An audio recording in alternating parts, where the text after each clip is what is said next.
So let's talk about some basic arithmetic operation in Numpy. So let's import Numpy and as NP. Okay, now we just have two arrays here, NP dots. Let's have array B, NP dots. Array. Then so let's have these two arrays and let's print. Let's print out the two arrays. So let's print out A. And one more thing, I like to use this parameter, so I'll make sure that they're on the same line. Okay, just copy this code, duplicate it here.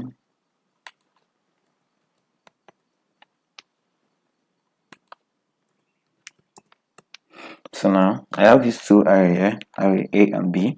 So let's say I want to work on some addition, subtraction, and just some basic arithmetic between them. And let's see how it's going to be like. Let me just copy this again and let me have same thing here. And the only difference right now is just another one of this,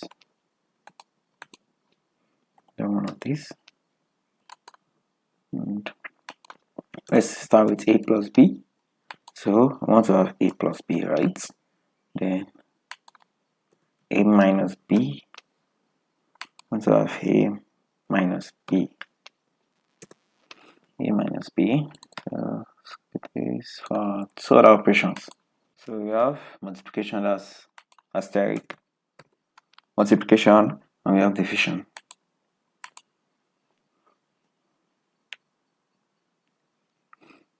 Division, but let's have our division this other way, because the elements in array B is greater than the elements in A, the corresponding index, that's 1, 10, 2, 20. So let's have it this other way around. And there's also another one just like this, but now just a single slash instead. Yes.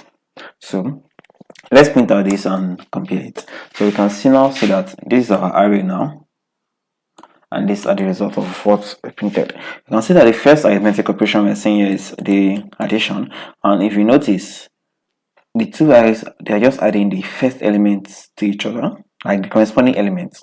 So this is index 0 now. We have 10 plus 1, that's 11. 2 plus 20, that's 22. 3 plus 10, that's 33. So that's what it's just basically doing. And you can see that for this second array now, we're just subtracting them from each other.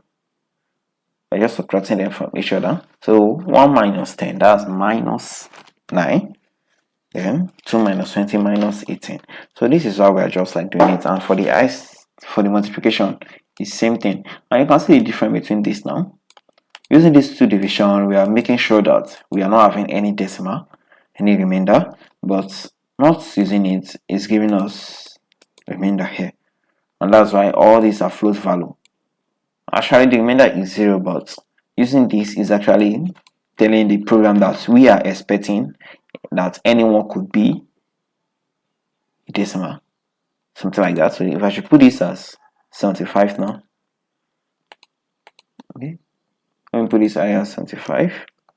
Let me run this again, Now you see that the one that is 75 is actually giving us a float here, but right here, while using this, it is not affected, but it actually gives us a float here. As you can see, it actually gives us like some decimal points at the back, but here it is not affected. So this is actually like rounding it off and just like eliminating the remainder. It's giving us without the remainder, assuming that there is no remainder, assuming that there is no float. But here it's actually giving us the way it is divided, as it is. And we could also have this modulo sign. So let me change this back to 70. Now let me select it this way. Copy this. So let's try using this.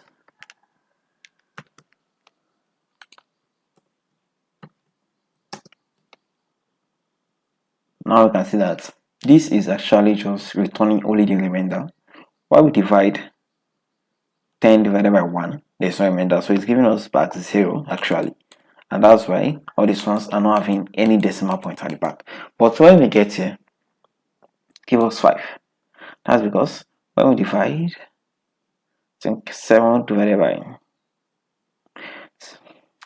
75 divided by 7, that's 7 remainder 5, right? So it's actually giving us the remainder back. So these are just the basic arithmetic operation. So let's proceed. But before we proceed, what do you think will happen if they were not equal? Let's say the arrays were not equal.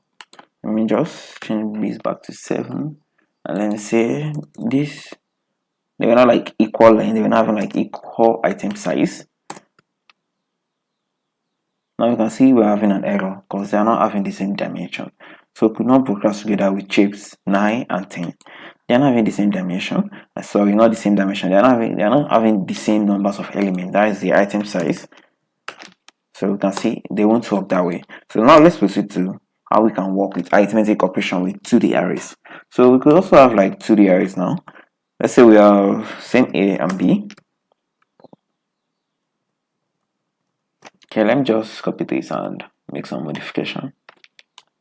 Let's just have that same A and B. And now the difference now is just that. Okay, I like to space them out this way. So let's have them this way, and let's do the same thing here.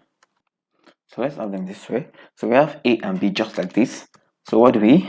Okay, let's try and print them out. Say print B just to ensure everything is working fine. So we have them working quite alright. So they're working quite alright. And the next thing we could do now is I just try and perform some basic operation on them. So I like to copy some of my code from here. So let's have this code. Okay, let me just use this. So let's have this code here. And what do we want to do now? Just same thing. Let's see how some of them work now. Let's see.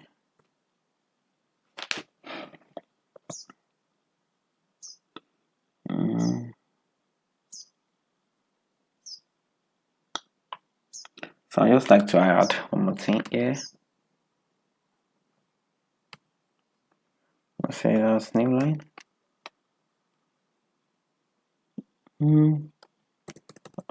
Should I rather remove the end? Yeah, let me try that.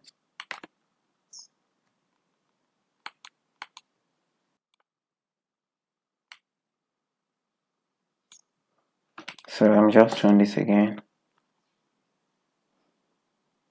and we could see the way it is now. Sorry, actually didn't give me the result I was expecting, but okay. Now we can see that these are the two elements A and B. And we can see A plus B now we're getting 11, 22, 33, just like the one-dimensional array. It's just doing the same thing, like adding them together. That's what it's basically doing, is adding them together and just performing same operation, but it's just like the same thing is applicable to a 2D array. Now we can see that it's giving us back those elements as a 2D array. It's just performing same thing like it did with the 1D array we had here. So it's just performing same operation and it's giving us the result in 1D array, in 2D array I mean.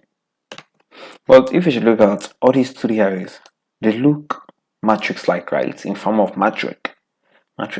So there's a way that we can perform some matrix operation like matrix multiplication and transpose with Numpy here. And how can we do that? Let's say we have our A. Let's just print our A and B again. A and print our B also. So we have these two operations, and let's say we want to have a matrix multiplication between two of them. We're just going to use the @ sign here. So if you just print A at B, now we see that this is exactly a matrix operation here. You can try and verify this by just trying to calculate it in the matrix like way. You can see this is just like the multiplication of matrix A and B. matrix like. So I also said we can perform transpose, right? And to do transpose, we just have to use some. I hope you remember that transpose turn row into columns and columns into row. So let's just get our A again. Consider this is our array A, which you can call matrix A. And now let's say we want to get the transpose of this A now. We want to save it as C. So let's save the transpose as C. What you can simply do is there is a function with numpy called transpose. So we can just call that function here, and we could pass in the parameter, which is the array we want to have the transpose. That is A now. So now if you try and have C printed, you see that now this is A, right? And the first row here is 1, 2, 3. Now we can see that the first row here is 1, 4, 7, which is the first column here. And we're having the row here as the first column here. So it's just like interchange the two of them. So this is how transpose work with numpy array. So thank you very much for coming this far with us. It's me. If you want to see more of my videos, more numpy tutorials, I'm sure you must have watched the previous tutorial. So this is like part 6 or 7 now. You can go back and watch the previous tutorial if you want more enlightenment on numpy. And next we'll be talking about statistics operation with on array, on numpy array. Be sure to check that out. Thank you very much.